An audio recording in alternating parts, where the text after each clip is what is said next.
कहानी की शुरुआत में हम जेल के अंदर एक लंबे बाल और दाढ़ी मूंछ वाले आदमी को देखते हैं जिसका नाम बॉयका है। बॉयका कोई आम इंसान नहीं बल्कि वो किसी टाइम दुनिया का सबसे खतरनाक बॉक्सर हुआ करता था और वो कई बार वर्ल्ड चैंपियन भी बना। बॉयका इतना ज्यादा पावरफुल बॉक्सर था कि कोई भी फाइटर उसके सामने टिक नहीं पाता था। लेकिन इस वक्त वो जेल में पोछा लगाकर साफ सफाई का काम करता है, क्योंकि पिछली बार जेल के अंदर होने वाली अंडरग्राउंड फाइट के दौरान एक बॉक्सर ने बॉयका का पैर तोड़ दिया था, जिस वजह से वो मैच हार गया और बॉयका का पूरे जेल में जो रुतबा था वो मिट्टी में मिल गया। तब से लेकर आज तक बॉयका की कोई भी इज्जत नहीं करता। हालांकि जिस जगह बॉयका क्लीनिंग का काम करता है वो उस जगह से ऊपर जेल में चलने वाले फाइट्स का शोर सुन सकता था, लेकिन उसके टूटे हुए पांव के चलते वो चाहकर भी फाइट का हिस्सा नहीं बन सकता था। एक वक्त था जब बॉयका यहाँ इस जेल का बेताज बादशाह हुआ करता था, लेकिन अब इस जेल में उसे कोई भी नहीं पूछता और बॉयका की जगह एक नए चैंपियन को लोग इज्जत देने लगे हैं जिसका नाम साइकॉब है। साइकॉब भी एक बहुत ही खूनखार फाइटर है जो अपने सामने वाले ओपोनेंट को मार मार कर उसका बुरा हाल कर देता है। यहाँ हम इस जेल में अंडरग्राउंड फाइट को रिप्रेजेंट करने वाले आदमी को देखते हैं जिसका नाम गागा है, जो पिछले कई सालों से अंडरग्राउंड फाइट करके पैसा कमा रहा है। और आज से कुछ साल पहले बॉयका गागा के लिए फाइट लड़ा करता था, लेकिन बॉयका की टांग टूटने के बाद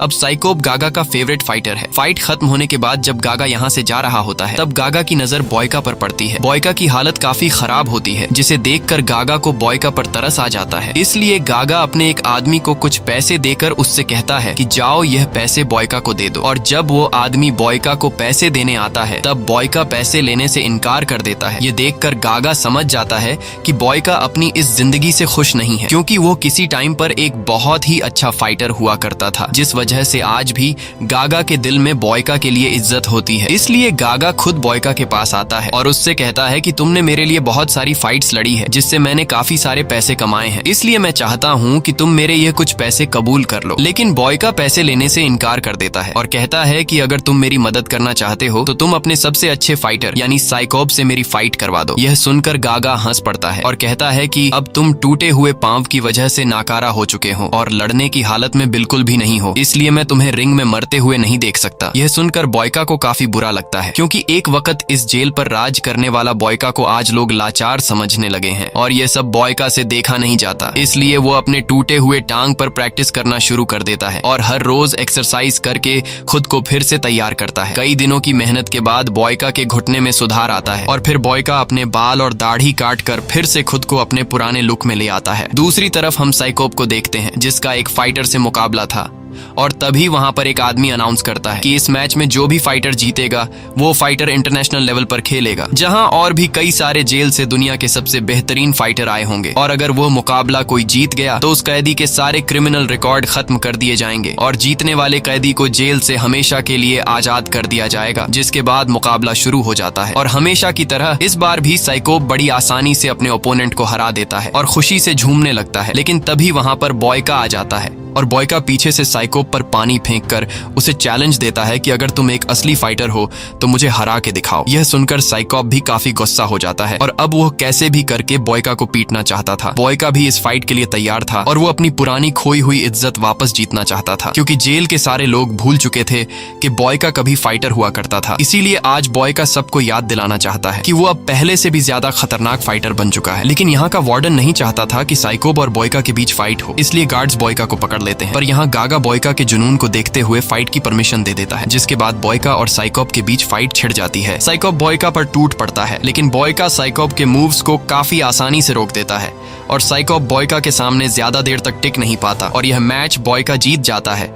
ये देखकर जेल के सभी लोग चौंक जाते हैं और गागा बॉयका के फाइटिंग स्किल से काफी इम्प्रेस हो जाता है। गागा देखता है कि बॉयका में अभी भी वही पुरानी आग जल रही है, इसीलिए गागा साइकॉब की जगह बॉयका को इंटरनेशनल बॉक्सिंग टूर्नामेंट के लिए सिलेक्ट कर लेता है। लेकिन उस टूर्नामेंट में हिस्सा लेने के लिए बॉयका को इस जेल से दूसरे जेल जाना पड़ेगा और फिर अगले ही दिन बॉयका को उस जेल भेज दिया जाता है जहां पर यह टूर्नामेंट होने वाला है। लेकिन अंदर आते ही बॉयका देखता है कि यहाँ और भी कई सारे फाइटर आए हुए हैं और ये दुनिया के सबसे बेहतरीन फाइटर्स हैं। ये सभी अलग अलग कंट्री से इस फाइट में हिस्सा लेने के लिए आए हैं और हर एक फाइटर इस मैच को जीतने की उम्मीद रखता है, क्योंकि इन्हें पता होता है कि जो भी फाइटर फाइनल मैच जीतेगा उस फाइटर के सारे क्रिमिनल रिकॉर्ड खत्म कर दिए जाएंगे और साथ ही उसे जेल से भी आजाद कर दिया जाएगा और इन्हीं फाइटर्स में से एक फाइटर जिसका नाम टर्बो है, वो वार्डन के साथ बदतमीजी करने लगता है। लेकिन इस जेल का वार्डन बहुत ही ज्यादा स्ट्रिक्ट था, इसीलिए गार्ड टर्बो के पैर में स्टिक मारकर उसे नीचे गिरा देता है। अब यहाँ वार्डन टर्बो और बाकी फाइटर्स के पास आकर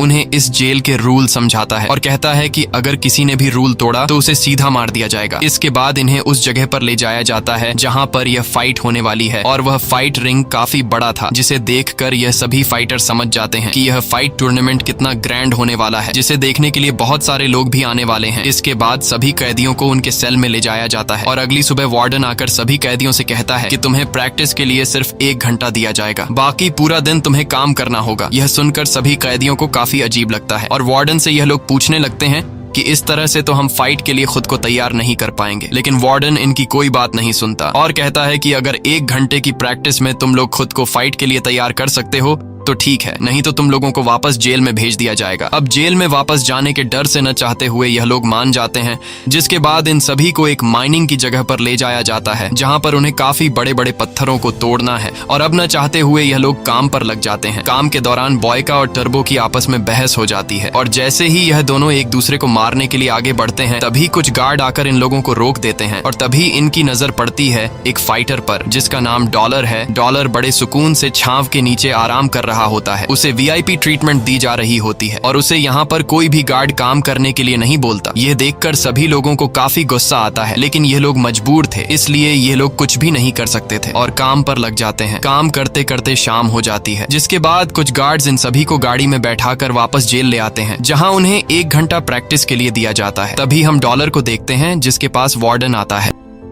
और वार्डन यहाँ पर डॉलर को एक डब्बे में ड्रग्स देता है। ये ड्रग्स परफॉर्मेंस एनहांसमेंट के लिए होते हैं, जिसे लेने के बाद डॉलर की बॉडी में और भी ज्यादा पावर आ जाएगी और वो अपने ओपोनेंट को आराम से हरा देगा। अब यहाँ वो दिन आता है जिस दिन टूर्नामेंट स्टार्ट होने वाला था और पूरे दुनिया में सट्टेबाजी होना शुरू हो जाती है, जहाँ पर सभी लोग अपने फेवरेट फाइटर्स पर पैसा लगाने लगते हैं। जिसके बाद पहली फाइट शुरू हो जाती है। यहाँ हम पहले फाइटर को देखते हैं जिसका नाम सिल्वा है। सिल्वा एक बहुत ही अच्छा फाइटर है जो अपने अच्छे फाइटिंग स्किल्स की वजह से अपने ओपोनेंट को बहुत ही जल्दी हरा देता है और सिल्वा ये मैच जीत जाता है, जिसका मतलब कि सिल्वा सेमीफाइनल के लिए क्वालिफाई कर गया है। इसके बाद दूसरी फाइट होती है टर्बो की और यहाँ हम टर्बो की फाइटिंग के अंदाज को देखकर समझ जाते हैं कि टर्बो कोई कच्चा खिलाड़ी नहीं है। टर्बो अपने ओपोनेंट से बहुत ही तेजी से फाइट कर रहा होता है, जिससे उस दूसरे फाइटर को टर्बो पर वार करने का मौका ही नहीं मिलता और टर्बो उस फाइटर को हराकर सेमीफाइनल के लिए क्वालिफाई कर देता है। अब तीसरी फाइट होती है बॉयका की और उसका ओपोनेंट फ्रांस का बेहतरीन फाइटर डुपॉन होता है। अब जैसे ही फाइट की शुरुआत होती है तब डुपॉन बॉयका पर हमला कर देता है, लेकिन बॉयका बड़ी आसानी से डुपॉन के पंचेस से खुद को बचाता है और काफी देर तक लड़ने के बाद बॉयका जब समझ जाता है कि डुपॉन थक चुका है तब बॉयका उस पर हमला कर देता है और बॉयका भी डुपॉन को हराकर सेमीफाइनल में पहुंच जाता है। बॉयका के इस मैच को पुराने जेल में उसके साथ ही देख रहे होते हैं, जिस जेल में बॉयका ने कभी अपना राज चलाया था, और बॉयका का मैच जीतते हुए देखकर उसके पुराने साथी काफी खुश हो जाते हैं। इसके बाद बारी आती है डॉलर की और डॉलर का भी एक दूसरे फाइटर के साथ मैच स्टार्ट हो जाता है। अब जैसे कि हमें पता है कि डॉलर मैच शुरू होने से पहले ड्रग्स लेता है, इसीलिए वो अपने सामने के ओपोनेंट को बिल्कुल टिकने ही नहीं देता और डॉलर उसे मार मार कर उसका बुरा हाल कर देता है। साथ ही डॉलर भी यह मैच जीतकर सेमीफाइनल के लिए क्वालिफाई कर देता है। इसके बाद सारे हारे हुए लोग वापस जाने की तैयारी करने लगते हैं। उन्हें लग रहा था कि उनको वापस अपनी कंट्री भेज दिया जाएगा, लेकिन ऐसा बिल्कुल भी नहीं होता। वार्डन चुपके से अपने लोगों को कहता है कि उन्हें जेल से बाहर ले जाकर मार डालो। इसके बाद गार्ड्स इन 4 हारे हुए कैदियों को एक वैन में बिठाकर जेल से कुछ दूरी पर ले जाते हैं और उन्हें लाइन से खड़ा करके गार्ड्स इन चारों को मार डालते हैं। अगले दिन जब टर्बो और बॉयका को पत्थर तोड़ने के काम के लिए ले जाया जाता है तब इन दोनों को एक ही चेन से पैरों से बांधा गया होता है। अब इन दोनों की पहले से एक दूसरे के साथ नहीं लग रही थी, इसलिए जल्दी ही इन दोनों के बीच बहस छिड़ जाती है और बहस बढ़ते बढ़ते इनके बीच फाइट शुरू हो जाता है। ये दोनों एक दूसरे को बुरी तरह से मारते हैं और तभी कुछ गार्ड्स की नजर इन पर पड़ती है। गार्ड्स इन दोनों को लड़ते हुए देखकर जल्दी उनके पास आकर इन्हें छुड़ा लेते हैं और अब क्योंकि इन दोनों ने एक दूसरे के साथ लड़ाई करके रूल्स को तोड़ा है, इसलिए गार्ड्स इन्हें जाकर काल कोठरी में बंद कर देते हैं और काल कोठरी में रहते हुए इन दोनों को 1 घंटा एक्सरसाइज के लिए भी नहीं दिया जाता। अब जाकर इन दोनों को अपनी गलती का एहसास होता है और ये दोनों एक दूसरे के साथ बातें करने लगते हैं कि हमें आपस में नहीं लड़ना चाहिए। ये दोनों इस बात को समझ जाते हैं कि वार्डन हम दोनों को आपस में लड़ाकर कमजोर करना चाहता है, क्योंकि हमारा मुकाबला डॉलर के साथ होने वाला है। इसलिए इसीलिए हम दोनों को आपस में लड़ने के बजाय डॉलर के साथ लड़ने की तैयारी करनी चाहिए। अगले दिन गागा और टर्बो का मैनेजर इन दोनों से मिलने आते हैं। यहाँ टर्बो और बॉयका इन दोनों को बताते हैं कि हमारे साथ यहाँ पर काफी बुरा सलूक हो रहा है। हमारे से यहाँ पर दिन रात पत्थर तोड़ने का काम लिया जा रहा है, जबकि हम लोग फाइटर्स हैं और हमें फाइट के लिए तैयार होने का ट्रीटमेंट देने के बजाय हमसे मजदूरी ली जा रही है। ये सुनकर गागा और टर्बो के मैनेजर को काफी गुस्सा आता है और ये दोनों सीधे वार्डन के ऑफिस में जाते हैं। यहाँ वार्डन इनकी मुलाकात करवाता है रीजो नाम के एक आदमी से। रीजो जॉर्जिया का सबसे बड़ा डॉन है और रीजो ही यहाँ का इंटरनेशनल फाइट करवा रहा है, यानी कि सारा का सारा कंट्रोल इसके हाथ में है। और रीजो का फाइटर कोई और नहीं बल्कि डॉलर है, इसीलिए डॉलर को यहाँ वीआईपी ट्रीटमेंट दी जा रही है। यहाँ गागा इससे पूछता है कि हमारे फाइटर के साथ ऐसा सुलूक क्यों हो रहा है। तब वो माफिया डॉन गागा से कहता है कि यह सब कुछ जानबूझकर किया जा रहा है। मैंने ही वार्डन से कहा है कि वो बाकी सारे फाइटर से काम करवाए ताकि वो लोग कमजोर हो जाए, और जब फाइनल में मेरे फाइटर डॉलर के सामने जो फाइटर भी आए वह डॉलर के सामने ज्यादा देर तक टिक नहीं पाए। यहाँ माफिया डॉन इन दोनों को यह भी बता देता है कि इस फाइट की शुरुआत से पहले इसका विनर फिक्स हो चुका है और वो विनर कोई और नहीं बल्कि मेरा फाइटर डॉलर है। इसीलिए तुम दोनों को भी मेरे फाइटर पर पैसे लगाने चाहिए। अगर तुम्हें ज्यादा पैसे कमाने हैं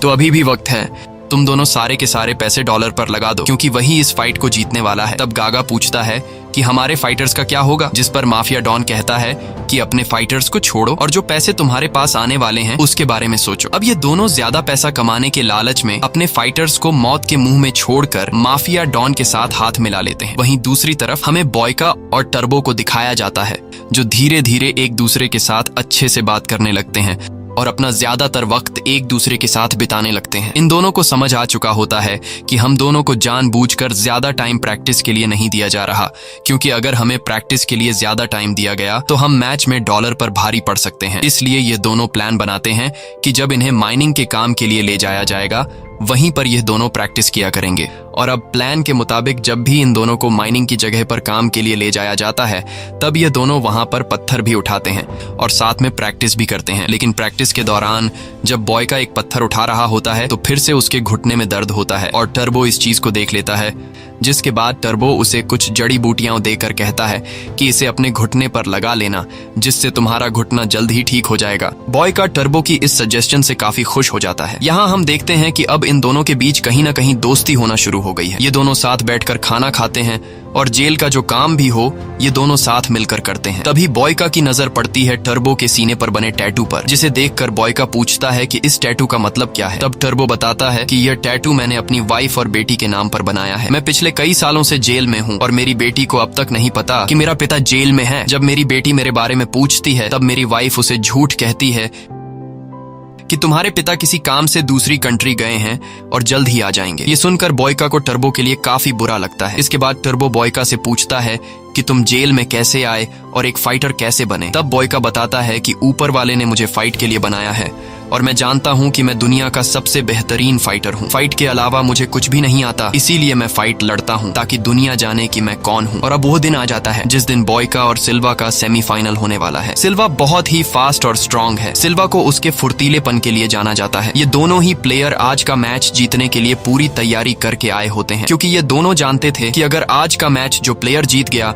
वह फाइनल के लिए क्वालिफाई कर जाएगा। इसके बाद मैच स्टार्ट हो जाता है और सिल्वा बॉयका पर टूट पड़ता है। सिल्वा जो कि काफी ज्यादा फ्लेक्सिबल होता है, इसलिए वह बॉयका से काफी अजीब तरीके से लड़ने लगता है। बॉयका को कुछ समझ नहीं आ रहा होता कि सिल्वा पर कैसे हमला किया जाए, क्योंकि बॉयका जब भी उस पे वार करता है तब सिल्वा अपनी फ्लेक्सिबिलिटी से खुद को बचा लेता है। इस दौरान बॉयका के टांग में फिर से दर्द होना शुरू हो जाता है, जिससे ऊपर खड़ा डॉलर नोटिस कर लेता है। बॉयका को कुछ समझ नहीं आता कि वह सिल्वा को कैसे हराए, लेकिन बॉयका की सबसे बड़ी खासियत यही है कि वह पहले प्लेयर के मूव को समझता है, और जब वह समझ जाता है कि सामने वाला प्लेयर किस तरीके से लड़ रहा है तब बॉयका अपनी चाल बदल लेता है और वह सिल्वा पर टूट पड़ता है और बॉयका उसे मार मार कर उसका बुरा हाल कर देता है। लेकिन इतना मार खाने के बावजूद भी सिल्वा हार मानने को तैयार नहीं था और वह काफी घायल हालत में बॉयका का मुकाबला करता है। लेकिन जब सिल्वा उस पर वार करने की कोशिश करता है तब सिल्वा उल्टा बॉयका से मार ही खाता है और एक वक्त ऐसा आता है जब बॉयका यहाँ पर सिल्वा को हरा देता है। और अब सिल्वा को हराने के बाद बॉयका पहुंच जाता है फाइनल में। बॉयका को फाइनल में जाता देखकर वहां पर मौजूद कैदी काफी खुश होते हैं, लेकिन माफिया डॉन रीजो की मुसीबत बढ़ने लगती है, क्योंकि बॉयका को सिर्फ 1 घंटा प्रैक्टिस देने के बावजूद भी उसने एक बहुत ही अच्छे फाइटर सिल्वा को हरा दिया। ये देखकर माफिया डॉन काफी परेशान हो जाता है, क्योंकि अब अगला सेमीफाइनल मैच टर्बो और डॉलर के बीच होने वाला था। इसीलिए उसे डर रहता है कि कहीं टर्बो मेरे फाइटर डॉलर को सेमीफाइनल में हरा न दे। ये सोचकर माफिया डॉन सीधा जाता है जेल के वार्डन के पास और वार्डन से कहता है कि हमने जितना सोचा था बॉयका और टर्बो उससे ज्यादा खतरनाक है, लेकिन बॉयका ऑलरेडी फाइनल में पहुंच चुका है।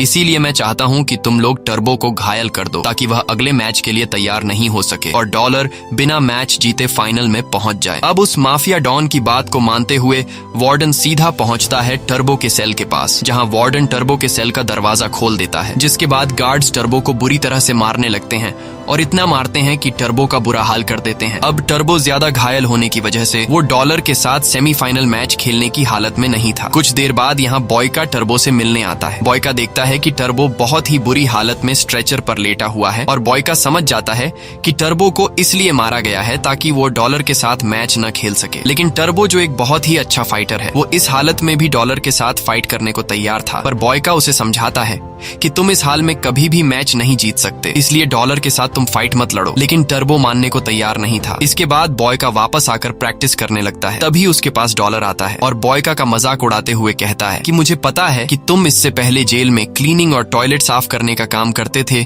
इसलिए एक साफ सफाई करने वाला मेरा कभी भी मुकाबला नहीं कर सकता। यहाँ बॉयका को गुस्सा तो काफी आ जाता है, लेकिन फिर वो अपने गुस्सा पर काबू पाते हुए कहता है कि यह तो फाइट रिंग में पता चलेगा कि मैं तुम्हारा मुकाबला कर सकता हूँ या फिर नहीं। अगली सुबह इन्हें फिर से पत्थर तोड़ने के काम पर लगा दिया जाता है। यहाँ बॉयका देखता है कि टर्बो की हालत खराब है और बॉयका को पता चलता है कि टर्बो कभी फौज में हुआ करता था। ये पता चलते ही बॉयका टर्बो से कहता है कि तुम यहाँ से आसानी से भाग सकते हो क्योंकि तुम एक फौजी रह चुके हो। अगर तुम यहाँ से नहीं भागे तो यह लोग तुम्हें मार देंगे। लेकिन टर्बो यहाँ से भागने से इनकार कर देता है। वो कहता है कि मैं पीठ दिखाकर भागना नहीं चाहता। मुझे खुद पर पूरा यकीन है कि मैं इस हालत में भी डॉलर को हरा सकता हूँ और अगर मैं हार भी गया तो मुझे वापस जेल भेज दिया जाएगा। यह सुनकर पास खड़ा एक कैदी बताता है कि तुम्हें पता भी है कि यहाँ लोगों के साथ क्या हो रहा है। यहाँ मैच हारने के बाद फाइटर्स को वापस जेल ले जाने के बहाने जेल से बाहर ले जाया जाता है और फिर उन्हें मार दिया जाता है। ये सुनकर टर्बो घबरा जाता है क्योंकि टर्बो की वाइफ और उसकी बेटी उसका इंतजार कर रही है, इसलिए टर्बो यहाँ से भागने के लिए मान जाता है। अब यहाँ जिस चेन से इन दोनों को बांधा गया था, बॉयका एक हथौड़ा उठाकर उस चेन को तोड़ने लगता है, लेकिन ऐसा करते हुए गार्ड्स इन्हें देख लेते हैं और गार्ड्स दौड़कर इनके पास आते हैं, जिसके बाद टर्बो और बॉयका उन गार्ड से लड़ने लगते हैं और कई सारे गार्ड्स को मारने के बाद उन्हें एक गार्ड के पास चेन की चाबी मिल जाती है, जिससे बॉयका टर्बो के पैर से चेन को खोल देता है और टर्बो यहाँ से भाग जाता है। अब टर्बो को भगाने में मदद करने के लिए गार्ड्स बॉयका के पास आते हैं और उसे मार मार कर बेहोश कर देते हैं। बॉयका की जब आंख खुलती है तब वो एक सेल के अंदर खुद को जंजीरों से बंधा हुआ पाता है और कुछ ही देर बाद बॉयका के पास जेल का वार्डन और माफिया डॉन आते हैं। माफिया डॉन बॉयका से कहता है कि तुमने यहाँ का रूल तोड़ा है, तुमने यहाँ से एक कैदी को भगाने में मदद की है, इसलिए अब तुम्हारा मुकाबला फाइनल में डॉलर के साथ होगा। यह सुनकर बॉयका समझ जाता है कि यह लोग मुझे किसी भी कीमत पर जीतने नहीं देंगे, इसलिए बॉयका उनसे कहता है कि मैं अपने मैनेजर गागा से मिलना चाहता हूँ और तभी पीछे से गागा आ जाता है, जो कि पहले से बॉयका से छिपकर पीछे खड़ा हुआ था। यहाँ गागा बॉयका से कहता है कि मैं तुमसे ज्यादा पैसों से प्यार करता हूँ। ये सुनकर बॉयका समझ जाता है कि गागा भी इनके साथ मिला हुआ है। अब यहाँ हम देखते हैं कि डॉलर का फाइट होने वाला था सेमीफाइनल में टर्बो के साथ,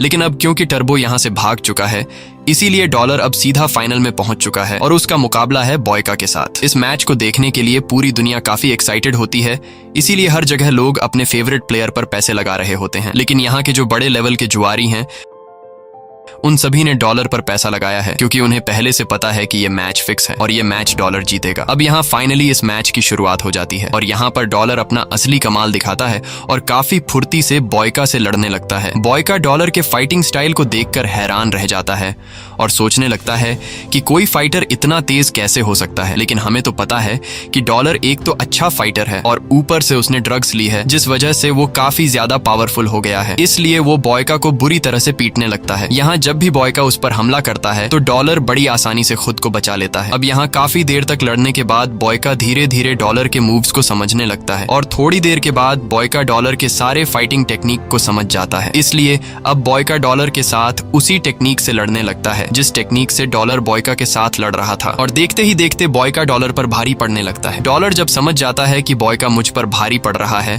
तब डॉलर बॉयका के कमजोर पार्ट्स पर अटैक करता है, क्योंकि डॉलर को पहले से पता था कि बॉयका का घुटना टूटा हुआ है। इसीलिए वो बॉयका के घुटने पर वार करने लगता है, जिससे बॉयका को काफी तकलीफ होने लगती है और बॉयका डॉलर के सामने कमजोर पड़ जाता है। लेकिन बॉयका अभी भी हार नहीं मानता और वो डॉलर से लड़ने लगता है। लेकिन घुटने में तकलीफ होने की वजह से वो डॉलर का पहले की तरह मुकाबला नहीं कर पाता और इसी मौके का फायदा उठाते हुए डॉलर बॉयका पर टूट पड़ता है और उसका बुरा हाल कर देता है। और आखिर में डॉलर बॉयका को इतने जोर का किक मारता है जिससे बॉयका रिंग से बाहर गिर जाता है। यहाँ पर मौजूद सभी लोगों को लग रहा था कि बॉयका हार चुका है, इसीलिए रेफरी काउंटिंग शुरू कर देता है और अगर रेफरी के 10 तक काउंटिंग करने तक बॉयका वापस रिंग में नहीं आया तो बॉयका हार जाएगा। यहाँ बॉयका अधमरी हालत में रिंग के बाहर पड़ा होता है और तभी उसे याद आता है कि वो कैसे जेल में साफ सफाई का काम किया करता था और लोग उसका मजाक उड़ाया करते थे। इसलिए बॉयका समझ जाता है कि अगर आज मैंने हिम्मत हार दी तो फिर मैं हमेशा के लिए लोगों का मजाक बन के रह जाऊंगा। इसलिए बॉयका अपने पैर पर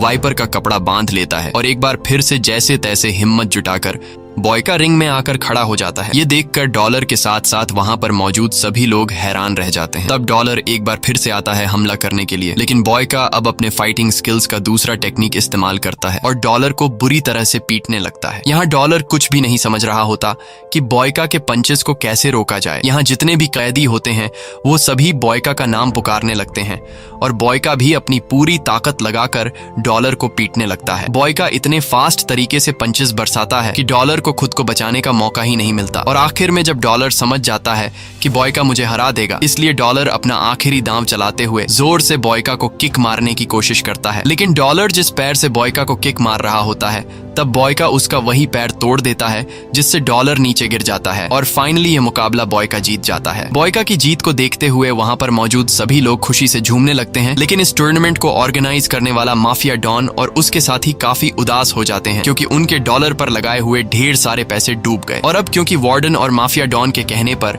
गागा और टर्बो के मैनेजर ने डॉलर पर पैसे लगाए थे, इसलिए टर्बो का मैनेजर काफी गुस्सा हो जाता है और वो सीधा वार्डन के ऑफिस में पहुंचकर वार्डन पर बंदूक तान देता है। लेकिन तभी पीछे से माफिया डॉन आ जाता है। अब क्योंकि माफिया डॉन ने सभी को डॉलर पर पैसे लगाने को कहा था, इसलिए टर्बो का मैनेजर माफिया डॉन को गोली मार देता है, पर तभी पीछे से वार्डन टर्बो के मैनेजर को भी शूट कर देता है। यानी कि अब टर्बो के मैनेजर और माफिया डॉन मर चुके हैं। वहीं दूसरी तरफ हम बॉयका को देखते हैं, जिसे अब रूल्स के मुताबिक उसके सारे क्रिमिनल रिकॉर्ड खत्म करके हमेशा के लिए जेल से आजाद कर दिया जाएगा। लेकिन तभी वार्डन उसके पास आता है और कहता है कि तुमने टूर्नामेंट तो जीत लिया, लेकिन मैं तुम्हें आजाद नहीं कर सकता, क्योंकि तुमने यहाँ से टर्बो को भगाने में मदद की है और वो अभी तक नहीं मिला है, इसलिए हम तुम्हें वापस तुम्हारे जेल भेज रहे हैं। तब बॉयका कहता है कि मुझे कोई फर्क नहीं पड़ता, मैं वापस जेल जाने के लिए तैयार हूँ। इसके बाद यह लोग बॉयका को वैन में बैठाकर जेल से बाहर लेकर आते हैं और उसे वापस जेल भेजने के बजाय उसे मारने लगते हैं। लेकिन तभी वहाँ पर बॉयका का जिगरी दोस्त टर्बो आ जाता है और वो सारे लोगों को शूट कर देता है। इसके बाद बॉयका और टर्बो यहाँ से भागने लगते हैं और टर्बो बॉयका को सीधा गागा के गाड़ी के पास लेकर जाता है। यहाँ हमें पूरी सच्चाई पता लगती है। गागा बताता है कि मुझे पहले से यकीन था कि उस मैच को अगर कोई जीत सकता है तो वो सिर्फ और सिर्फ बॉयका है। मुझे पता था कि यहाँ का सबसे बेस्ट फाइटर बॉयका है, क्योंकि बॉयका को हराना बहुत मुश्किल है और खास करके तब जब वो गुस्से में हो। इसीलिए मैंने माफिया डॉन की बात नहीं मानी और मेरे पास जितने भी पैसे थे वो सभी के सभी मैंने तुम पर लगा दिए और मैंने उन पैसों का डबल दाम तुम पर लगाया। इसलिए आज तुम्हारी वजह से मैंने बहुत सारा पैसा कमाया है। और अब क्योंकि गागा ने बहुत सारे पैसे कमाए थे, इसलिए वो एक सूटकेस में बॉयका को ढेर सारे पैसे देकर आजाद कर देता है। इसके बाद गागा गाड़ी रोक देता है ताकि बॉयका यहाँ से अपने गांव चला जाए। लेकिन जाने से पहले टर्बो आकर बॉयका को गले लगाता है और टर्बो बॉयका का शुक्रिया अदा करता है, क्योंकि उसकी वजह से आज वो जिंदा है। साथ ही टर्बो कहता है कि आने वाले दिनों में हो सकता है कि हम दोनों के बीच फाइट का एक मैच हो, ताकि पता चल सके कि हम दोनों में से कौन बेहतर फाइटर है। ये कहकर टर्बो गाड़ी में बैठ जाता है और गागा के साथ जाने लगता है और बॉयका भी हाथ में पैसों से भरा हुआ सूटकेस लेकर अपने गांव की तरफ निकल पड़ता है। यहाँ हम देखते हैं कि बॉयका के चेहरे पर काफी खुशी होती है। इसी के साथ ये कहानी खत्म हो जाती है। अगर आपको यह वीडियो अच्छी लगी हो तो हमारे चैनल को सब्सक्राइब और वीडियो को लाइक जरूर कीजिएगा।